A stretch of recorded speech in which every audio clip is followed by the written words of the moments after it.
কইলাম তো না কইলাম তো সরি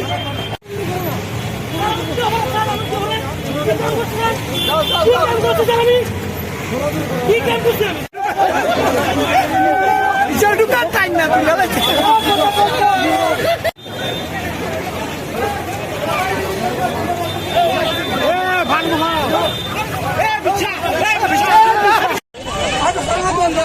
আমি আইসি এখানে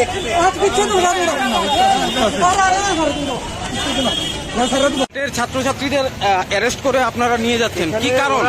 সেক্রেটারিয়েটের সামনে এখানে জমায়েত করেছিল, ওদের বক্তব্য হয়েছে ওরা সেক্রেটারিয়েটে যাবে, কিন্তু এটার কোনো পারমিশন নেই। আমরা ওদেরকে বারংবার রিকোয়েস্ট করেছি যে এখান থেকে সরে যাওয়ার জন্য, কিন্তু ওরা মানেনি। তারপরে এই জন্য ওদেরকে আমরা এখন প্রিভেন্টিভ অ্যারেস্ট করেছি। কিন্তু তাদের তো কোনো মানে এমন কোনো আইন লঙ্ঘন করেনি। এখানে বসে গেছিল, এখানে রাস্তার মধ্যে ওরা বসে গেছিল না একটু, তো এই জন্য আমরা ওদেরকে প্রিভেন্টিভ অ্যারেস্ট করেছি। আপনারা যারা টেট কোয়ালিফাইড তাদেরকে আপনারা আজকে অ্যারেস্ট করেছেন, কিন্তু তারা কোনো অন্যায় করেনি বা তারা কোনো মানে আতঙ্কবাদী নয়। এই রাজ্যেরই মানুষ, দেশের মানুষ, তারা চাকরির জন্য রাজ্যের মাননীয় মুখ্যমন্ত্রীর সাথে দেখা করতে এসেছেন। কিন্তু তাদের কি অন্যায়, কি কারণে তাদেরকে আপনারা অ্যারেস্ট করে নিয়ে তাদেরকে বুঝিয়ে বাড়ি পাঠিয়ে দিলেও পারতেন, যদি তাদের যদি পারমিশন নাই থাকতো। সেটা ঠিক আছে, কিন্তু অ্যাকচুয়ালি এখানে দেখুন না, এখানে ওদের কাছে পারমিশন ওদেরকে বোঝানোর চেষ্টা হয়েছে, অনেকে মানছে না ওরা। তো এখানে এরকম এরিয়াতে এরকম করে গ্যাদারিংটা তো সম্ভব না, আপনারাও বুঝছেন যে এরকম গ্যাদারিং হয়ে আছে, এখানে ট্রাফিক মুভমেন্ট প্রবলেম হচ্ছে। তো ফর দ্যাট রিজন আমরা এটা করছি, ওরা মানছে না সবাই। একটা ফিমেল ক্যান্ডিডেটকে টেনে হিচড়ে পুলিশের কর্মকর্তারা এইভাবে নিয়ে যায় না, টেনে সেটা আমি দেখছি, কারণ অনেকক্ষণ ট্রাই করেছি আমরা ওদেরকে। আপনারা দেখছেন অনেকক্ষণ ধরে ওরা জমায়েত হচ্ছে, 1 ঘন্টা প্রায় 1 ঘন্টার উপর হয়ে গেছে। অনেকক্ষণ ধরে আমরা ধৈর্য আমরা পাসও করছি, যেখান থেকে কাইন্ডলি এখান থেকে ডিসকাস করেন। এখানে এরকম গ্যাদারিং এখানে অ্যালাউড না, ট্রাফিক মুভমেন্ট প্রবলেম হবে, অন্যরা তো ইনকনভিনিয়েন্স হবে। তো সেই জন্য আমরা সেটা ওদেরকে আমরা বাধ্য হয়েছি করতে। আমরা এটা নর্মাল প্রসিডিউর। Thank you. কইলাম তো না কইলাম তো সরি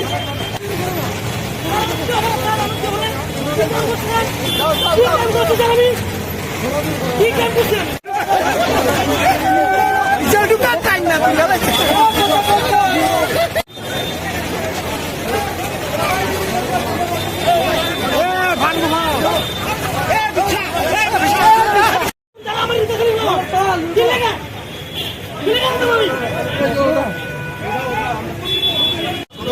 কিছু আছে,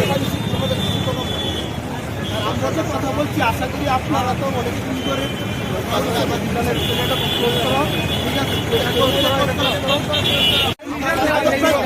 তিনবার না বলে আর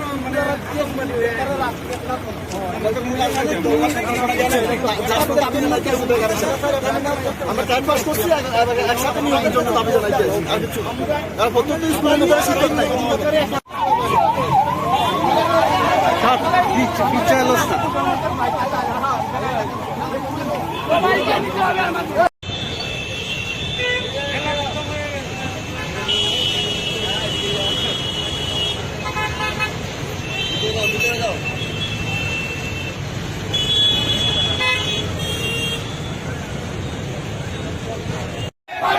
রাজ্য সরকার হায় হায়, শিক্ষা দপ্তর হায় হায়, আমাদের সংগ্রাম চাকরির দাবিতে, আমাদের সংগ্রাম টেট পাস উত্তীর্ণ চাকরির দাবিতে আমাদের সংগ্রাম। আমরা এর আগেও যারা 2021 ক্যাট পাস করছি, হ্যাঁ, তারা সবারই সাথে একসাথে নিয়োগ করা হয়, পোস্ট বাড়াই যাতে নিয়োগ করা হয়। এটা আমরা প্রেস কনফারেন্সও করছি, দাবি রাখছি রাজ্য সরকারের কাছে। এবং আমরা বিভিন্ন মানে এমএলএ মিনিস্টার সবার কাছেই অনলাইনেও কমেন্ট অথবা অফলাইন আমরা গিয়ে দেওয়া করছি, আমরা আমাদের দাবি দেওয়া রাখছি। কিন্তু আমরা অনারেবল সিএম এর কাছে আমরা গত 3-4 বার আমরা সেক্রেটারি দিয়েছি, অ্যাপয়েন্টমেন্ট নেবার লেগে আমরা অফিসে জমা দিচ্ছি, যে টিল নাও এখন পর্যন্ত আমরা সিএম এর তরফ থেকে কোনো অ্যাপয়েন্টমেন্ট পাইছি না। আজকের জন্য আমরা অভিযানে আইছি, হ্যাঁ, সিএম এর সেক্রেটারির মধ্যে সিএম সাথে আমরা দাবি জমা দেবো। আর আমরা যে ক্যাটাগরির পোস্ট বাড়াইয়া তাদের একসাথে রিক্রুট করে তার দাবিতে আইছি আমরা। কিন্তু এখন দেখা যাচ্ছে আমরা সেক্রেটারি ভবনের সামনে আসা সত্ত্বেও আমরা যে আরক্ষা প্রশাসন, হ্যাঁ, তারা কর্ডনে আমরা আছি। আপনারা কি পারমিশন পেয়েছিলেন আজকে দেখা করার? না, এখানে তো জাস্ট আমরা সৌজন্যমূলক সাক্ষাৎকারের জন্য এসেছি সিএমের সাথে, অন্য তো আর কিছু না। সৌজন্যমূলক সাক্ষাৎকারের ব্যাপারে যদি আমাদেরকে এইভাবে পুলিশ কর্ডনে থাকতে হয়, তাহলে ক্যাট পাস ক্যান্ডিডেট যারা এখন পাস করেছে তাহলে আমরা কোথায় যাবো? কারণ গত 2021-এর 10th মার্চ যে পোস্ট দেওয়া হয়েছিল ট্যাট 1 ট্যাট 2, সে তুলনায় এবার পাস করেছে 2021 পাস করেছে অনেক বেশি, প্রায় আনুমানিক 3600 মতো টেট 1 টেট 2। আর ক্যাটাগরি ওয়াইজ আমাদের সবসময় দাবি যারা ক্যাটাগরি ওয়াইজ পোস্ট ইনক্রিজ করে রাজ্য সরকারের কাছে দাবি আমাদের ইনক্রিজ করে সবাইকে একসাথে নিয়োগ করতে হবে। এবং পাশাপাশি দেখা যাচ্ছে যে এসসি এসটি ইউআর, হ্যাঁ ইউআর তারা এবং গত যেহেতু কোভিড সিচুয়েশনে 2000 মানে 1 বছর বন্ধ, 4-এর পরে 1 বছর টেট পরীক্ষা বন্ধ ছিল, কিন্তু গত বছর দেখা গেছে যে 2000 মানে গত বছরের যে পরীক্ষাটা বন্ধ ছিল সেই ইয়ারের যখন টেট পরীক্ষা নেওয়া হবে তখন তো একটা নোটিফিকেশন দেওয়া হবে যে এতজন পোস্ট নেওয়া হবে, কিন্তু বন্ধ হয়েছে প্যান্ডেমিক সিচুয়েশনের কারণে ওই বছরের পোস্ট কাউন্ট হয়নি 2021 যে পোস্ট দিয়েছিল। তো 2021 পোস্ট প্লাস যে বছর বন্ধ হয়েছে প্যান্ডেমিক সিচুয়েশনের কারণে এই পোস্ট যদি বাড়িয়ে দিত এবার 2021 তাহলে হয়তো বা আমাদের যারা বেকার আছি বা টেট কোয়ালিফাইড আছি বা আগামী টেট পরীক্ষা যারা বসবে ওদের সবার সুবিধা হতো, কিন্তু আমরা এখনো অব্দি কোনো সদুত্তর পাইনি ওদের কাছে কথা বলে। আপনারা কতজন আছেন টেট উত্তীর্ণ? মানে বলতে অ্যাপ্রক্সিমেটলি 3600। পোস্ট হচ্ছে কতগুলি?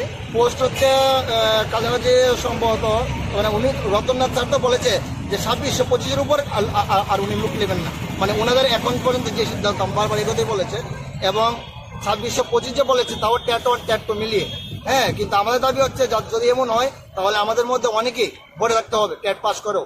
অনেকে আছে যে ডিএলএড বিএড যে মুখ্যমন্ত্রী যোজনা, হ্যাঁ শিক্ষা প্রকল্পে কোর্স করার জন্য আমাদের মধ্যে অনেকে লোন নিয়েছিল, ওদের কোর্স শেষ এবং ওদের মধ্যে অনেকে পাস করেছে, কিন্তু লোন তো ব্যাংকে পরিশোধ করতে হবে।